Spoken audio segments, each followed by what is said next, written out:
Los secretos del cosmos.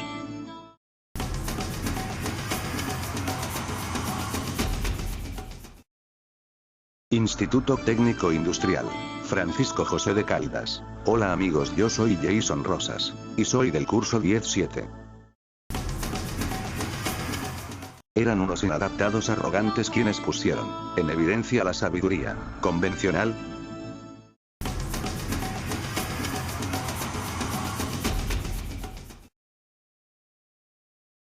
Ellos eran Galileo Galilei, Isaac Newton, Albert Einstein y Stephen Hawking.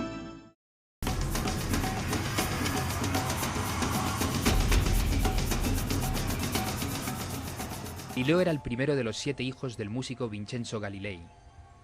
Su padre quiso que se dedicara a la medicina, y aunque inicialmente empezó esta carrera, en poco tiempo se dio cuenta de que lo suyo eran las matemáticas, de las que fue profesor primero en Pisa y luego Padua. Pero el momento clave en la vida de Galileo fue aquel verano de 1609, cuando tras enterarse de la existencia de los primeros telescopios, decidió construir su propia versión de este revolucionario invento. Al principio, la potencia del aparato era relativamente limitada, logrando aumentar los objetos hasta 8 veces. Pero para finales de este mismo año, Galileo ya consiguió fabricar un telescopio que conseguía multiplicar por 20 el tamaño de los objetos observados.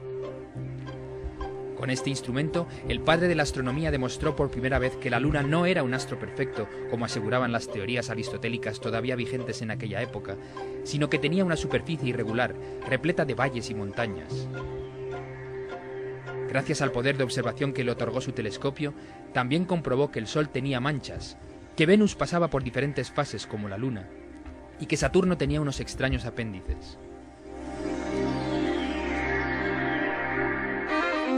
Pero su hallazgo más trascendental lo logró a principios de 1610, cuando se dio cuenta de que Júpiter tenía 4 pequeños astros que giraban a su alrededor. Hoy estas 4 lunas son conocidas como los satélites galileanos, en honor a su descubridor. Y fue precisamente esta observación la que convenció a Galileo de que la Tierra no era el centro del universo, sino que giraba alrededor del Sol junto con los demás planetas. Al descubrir los satélites de Júpiter, Galileo vio en esta relación entre un planeta y sus lunas un modelo del propio sistema solar, y empezó a defender públicamente la validez de la teoría heliocéntrica, argumentando que las observaciones realizadas con su telescopio sugerían claramente que la Tierra no era el ombligo del universo, sino un planeta más que orbitaba en torno al Sol.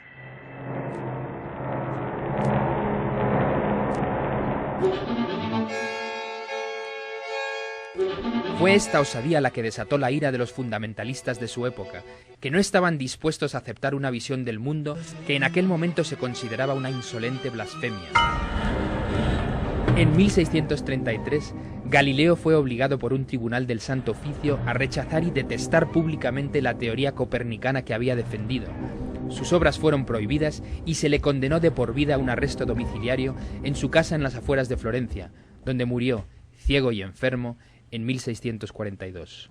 Cuenta la leyenda que en el momento de verse obligado a abjurar de sus ideas para mantener su dignidad científica, Galileo murmuró «Eppur si muove», y sin embargo se mueve, para defender, aunque solo fuera en voz baja, las pruebas que le habían revelado su telescopio. Y aunque es probable que en realidad nunca pronunciara esta frase, la vida y obra de Galileo Galilei será siempre un ejemplo de valentía científica en la búsqueda de la verdad, frente a la arrogante intolerancia del fanatismo dogmático.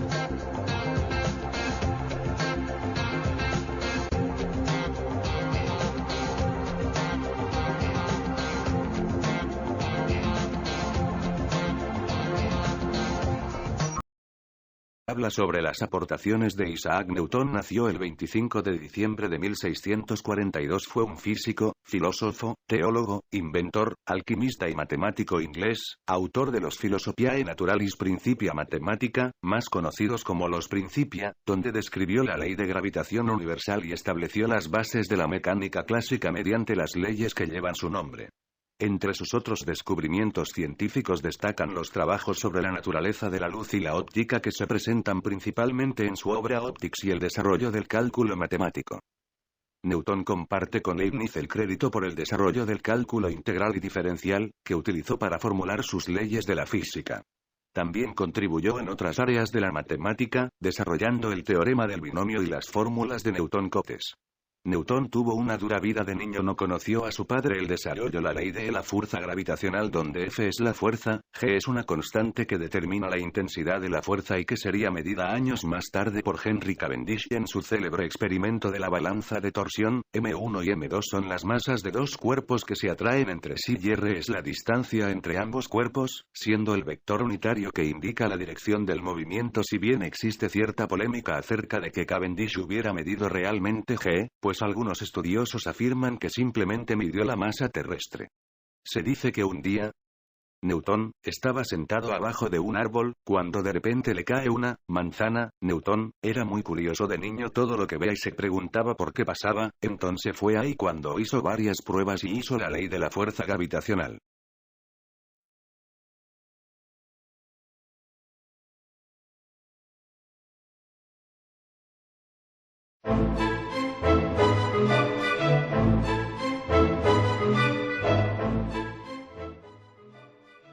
Albert Einstein nació el 14 de marzo de 1879 en Ulm, una pequeña ciudad alemana. Provenía de una familia judía muy humilde y trabajadora. Su padre, Hermann Einstein, se dedicaba al comercio de cereales. En cambio, su madre, Pauline, no trabajaba, pero se dedicaba en cuerpo y alma a educar a sus hijos. Cuando Albert era pequeño, tenía una gran dificultad de comunicación, no comenzó a hablar hasta que tuvo 3 años. Al comenzar la escuela, no se juntaba con los demás niños, tan solo permitía que estuviese junto a él su hermana Maya. En 1888, comenzó la segunda enseñanza en Luitpold. Albert sacaba buenas notas en todas las materias, pero sobresalía en las ciencias naturales y en álgebra. Cuando tenía 15 años, comenzó a tener grandes problemas en la escuela, debido a su contraria opinión con la disciplina militar que se impartía, propagada por Bismarck. Su tío Jacob Einstein, un reputado ingeniero, le propuso a Albert trabajar junto a él en su laboratorio, cosa que le motivó enormemente, pero que también hizo que dejara a un lado la escuela. Poco tiempo después, su familia se tuvo que trasladar a Milán por motivos económicos, dejando a Albert en Múnich estudiando, pero Albert no podía soportar la soledad y decidió dejar los estudios y trasladarse a Milán. Más tarde intentó matricularse en el Politécnico de Zúrich, en el cual no fue aceptado por no tener terminados los estudios secundarios. En 1896, con 16 años, logró obtener el graduado, pero no podría comenzar a estudiar en el Politécnico sin antes pasar el servicio militar, por lo que renunció a la ciudadanía alemana. A finales de 1897 entró en la Escuela Politécnica Federal de Zúrich. Allí conoció a Michele Besso, quien sería su amigo para toda la vida, y a Mileva Maric. En 1900, los tres se graduaron y en 1901, Albert ya tenía la ciudadanía suiza. Un año después le ofrecieron trabajo en la Oficina Federal de la Propiedad Intelectual de Suiza, en Berna, donde estuvo trabajando hasta 1909. Durante estos años contrajo matrimonio con Mileva y tuvo 3 hijos con ella. También publicó 5 trabajos, entre ellos su teoría más famosa, la teoría de la relatividad, publicada en 1905, que dice que la energía es igual a la masa y la velocidad de la luz, que es constante. En 1909 comenzó su carrera como profesor en la Universidad de Zúrich, a la que siguió Praga y Berlín. Pero en 1914 llegó la guerra y tuvo que quedarse durante 16 años en Berlín como director de la sección de física del Instituto de Física del Kaiser Guillermo. Durante 2 años se centró en mejorar su famosa teoría, así que en 1916 publicó la Teoría General de la Relatividad. En 1919 se divorció de Mileva, y 4 meses después se casó con su prima Elsa. En 1920 Einstein comenzó a tener gran popularidad en Alemania. Muchos de los físicos nazis comenzaron a desacreditar sus teorías por ser judío, así que antes de que Adolf Hitler subiera al poder, Albert decidió marcharse a Estados Unidos en 1932. Allí impartía clases de física en el Instituto de Estudios Superiores de Princeton. En 1939, ayudó al gobierno norteamericano, advirtiendo que Alemania estaba capacitada para lanzar bombas atómicas, pero su aportación hizo que el gobierno de los Estados Unidos lanzara las bombas de Hiroshima y Nagasaki.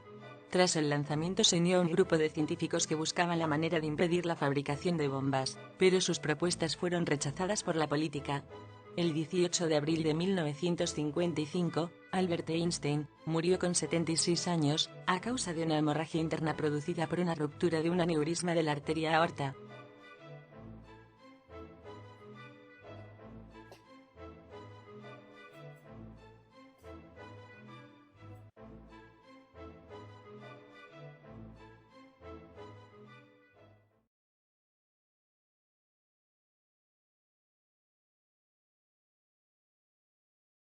Stephen Hawking, físico teórico británico, es conocido por sus intentos de aunar la relatividad general con la teoría cuántica, y por sus aportaciones íntegramente relacionadas con la cosmología. Hawking tiene un cerebro privilegiado, como pocos. Lo que él demostró es que los agujeros se van evaporando lentamente. Muchas gracias.